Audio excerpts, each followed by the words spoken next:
नवरात्र ई के 8वें दिन माँ दुर्गा की 8वीं शक्ति महागौरी का पूजन किया जाता है।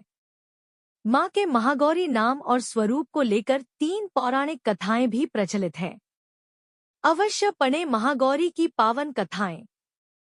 प्राप्त कथा के अनुसार देवी पार्वती रूप में महागौरी ने भगवान शिव को पति रूप में प्राप्त करने के लिए कठोर तपस्या की थी।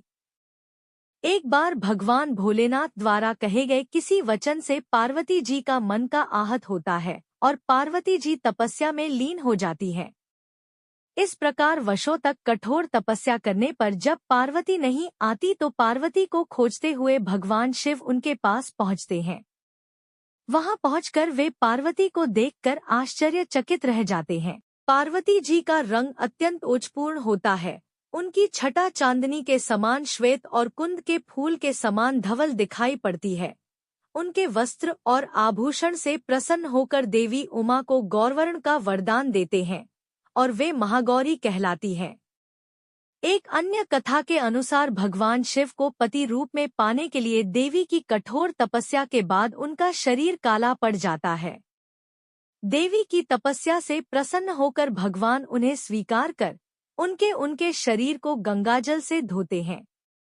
तब देवी विद्युत के समान अत्यंत कांतिमान गौर वर्ण की हो जाती है तथा तभी से इनका नाम गौरी पड़ा। महागौरी की एक अन्य कथा भी प्रचलित है।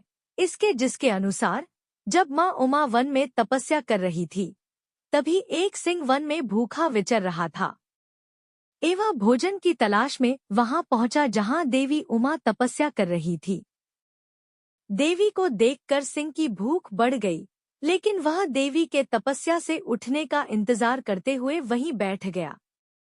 इस इंतजार में वह काफी कमजोर हो गया।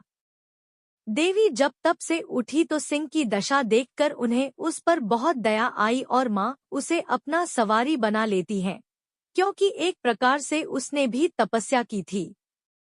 इसलिए देवी गौरी का वाहन बैल और सिंह दोनों ही है।